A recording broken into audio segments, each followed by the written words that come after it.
کربلا ایک میدان نہیں، یہ ایک تاریخ ہے، ایک پیغام ہے۔ یہ سچائی اور قربانی کی وہ بلند چوٹی ہے جہاں وقت بھی رک کر ماتم کرتا ہے۔ یہ واقعہ صرف 61 ہجری کا نہیں، یہ ہر دور کے ظالموں کے خلاف ایک صدا ہے اور ہر مظلوم کے لیے ایک امید۔ امام حسین علیہ السلام نواسہ رسول، جس نے سر کٹا دیا مگر سچائی کا پرچم جھکنے نہ دیا۔ تاریخ کا وہ لمحہ جو صرف ظاہری جنگ نہیں، ایک عظیم روحانی اور اخلاقی انقلاب کی بنیاد ہے۔ امام حسین علیہ السلام نواسہ رسول اپنے چند جانثاروں کے ساتھ اس ظلم کے خلاف کھڑے تھے جس نے دین کو سیاست میں بدلنے کی کوشش کی۔ اس وقت جب پیاس شدت اختیار کر چکی تھی، جب ساتھی ایک ایک کر کے قربان ہو چکے تھے۔ لیکن دوستو، آج میں آپ کو ایک ایسا واقعہ سنانے جا رہی ہوں جس سے بہت کم لوگ واقف ہیں۔ یہ واقعہ ایک جن کے بارے میں ہے، ایک ایسی غیبی مخلوق۔ تب ایک جن کربلا کے میدان میں حاضر ہوا۔ اس جن نے عرض کی، مولا، ہم ہزاروں کی تعداد میں ہیں، ہماری ایک جھلک سے یزید کا پورا لشکر راکھ ہو جائے گا، بس آپ اجازت دیں، ہم کربلا کو فتح میں بدل دیں گے۔ امام حسین علیہ السلام نے اس جن کی طرف دیکھا، اس کی بات کو سنا اور نرم لیکن مضبوط لہجے میں فرمایا، ہماری جنگ طاقت کی نہیں، صولوں کی ہے۔ ہم حق کے علمبردار ہیں، زبردستی سے جیتنا ہمارا مقصد نہیں۔ اگر میں تمہیں اجازت دے دوں تو کل کوئی کہے گا حسین جنات کے سہارے جیت گئے۔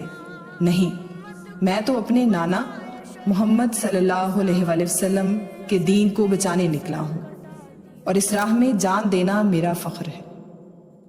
وہ جن خاموش ہو گیا، سر جھکا لیا اور اپنے مقام پر واپس لوٹ گیا، کیونکہ وہ جان چکا تھا کہ حسین علیہ السلام کا راستہ قربانی، صبر اور خدا پر توکل کا راستہ ہے۔ جب خیموں میں سکوت اور میدان میں تپش تھی، امام حسین علیہ السلام نے یہ سب جانتے ہوئے بھی مدد مانگنے سے انکار کر دیا۔ کیوں؟ کیونکہ اگر غیبی مدد آ جاتی تو تاریخ میں سوال اٹھتا، کیا حسین نے خود لڑا یا کسی غیبی طاقت نے؟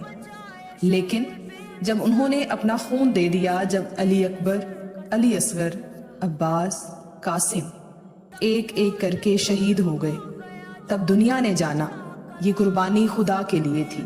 یہ تحریک صرف اس وقت کے لیے نہیں تھی، یہ قیامت تک کے لیے سبق تھی۔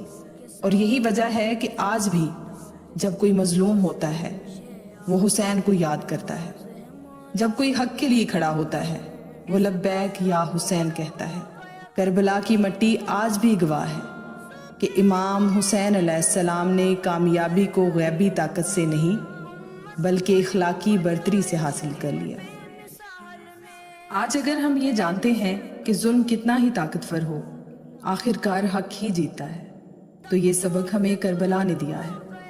وہ جن جو جنگ کے دن مدد کو آیا، آج بھی شاید تاریخ کے کنارے یہی سوچتا ہے، کاش میں کچھ کر پاتا، مگر امام کا صبر، ان کی عظمت میری طاقت سے بہت بلند تھا۔ جو اللہ کے لیے لڑتا ہے وہ صرف اللہ ہی سے مدد مانگتا ہے۔ محرم کا مہینہ ہمیں صرف غم نہیں سکھاتا، یہ ہمیں شعور دیتا ہے، ہمت دیتا ہے اور بتاتا ہے کہ کبھی کبھی جیتنے کے لیے مرنا پڑتا ہے اور مر کر جینا سیکھنا پڑتا ہے۔